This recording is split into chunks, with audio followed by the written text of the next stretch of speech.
ഇനി കട്ട് ഓഫിനെ കുറിച്ച് അധികം വേവലാതിപ്പെടേണ്ട. കാരണം കട്ട് ഓഫ് ആക്ച്വലി കൂടുതലാണെന്ന് നമുക്കറിയാം. കട്ട് ഓഫ് എല്ലാ എക്സാംസിനും ഇപ്പോൾ വില്ലേജ് ഫീൽഡ് അസിസ്റ്റൻ്റ് ഒരു കൊല്ലം കണ്ണൂരൊക്കെ വന്നപ്പോൾ എല്ലാം ഈ 79+ ആണ്.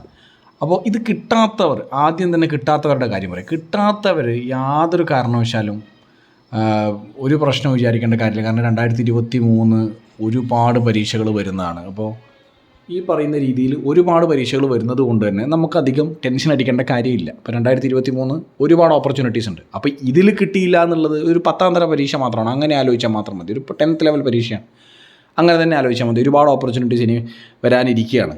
അതുപോലെ തന്നെ ഇപ്പോൾ ഈ പഠിച്ചവരെന്തായാലും നിർത്തിയിട്ട് പോകാൻ പോകുന്നില്ല. കാരണം മുമ്പോട്ട് നമ്മൾ ഓരോന്നിനും ശ്രമിക്കുക തന്നെയാണ് ചെയ്യുന്നത്. അപ്പോൾ മുന്നോട്ട് തന്നെ പോകുക എന്നുള്ളതാണ് അതിലത്തെ കാര്യം. മുന്നോട്ട് തന്നെ നമ്മൾ പ്ലാൻ ചെയ്ത് പോകുക എന്നുള്ള നല്ല പ്ലാൻ വേണം. ഇത്തവണ പറ്റിയത് എന്താണ്, എന്തുകൊണ്ട് 79 അല്ലെങ്കിൽ 69 ഒന്നും കിട്ടുന്നില്ല എന്നുള്ളത് പരിശോധിക്കണം എന്നുള്ളത് ഒരു ഇമ്പോർട്ടൻ്റ് ആയിട്ടുള്ള കാര്യമാണ്. നേരെ മറിച്ച് ഒരേപോലെ പോയിക്കൊണ്ടിരുന്ന നമ്മുടെ മാർക്ക് ഇപ്പോൾ 75 ആണെങ്കിൽ അത് തന്നെ കിട്ടിക്കൊണ്ടിരിക്കും. അപ്പോൾ അതിൽ നിന്ന് വ്യത്യാസമായിട്ട് കുറച്ചും കൂടെ പ്ലാൻ ചെയ്യേണ്ട ആവശ്യമുണ്ട്. പക്ഷേ ഒരു കാരണവശാലും നിർത്തിയിട്ട് പോകേണ്ട കാര്യമില്ല. കാരണം അൾട്ടിമേറ്റ്ലി കിട്ടുന്നത് വരെ എന്നാണല്ലോ, കിട്ടുന്നത് വരെ പരിശ്രമിക്കുക എന്നാണല്ലോ. അപ്പോൾ അതിന് തന്നെ നമ്മൾ മുമ്പോട്ട് പോവാം. മറ്റ് ഡിസ്ട്രാക്ഷൻസ് ഒന്നിനെക്കുറിച്ചും ആലോചിക്കേണ്ട. കാരണം ഇതിപ്പോൾ ഈ പറഞ്ഞ പോലെ ഓപ്പർച്യൂണിറ്റീസ് ഇല്ലെങ്കിൽ നമുക്ക് ബുദ്ധിമുട്ടാണ്. ഓപ്പർച്യൂണിറ്റീസ് ഉണ്ട്, എന്തായാലും പഠിത്തവും റൈറ്റ് ട്രാക്കിലാണ്.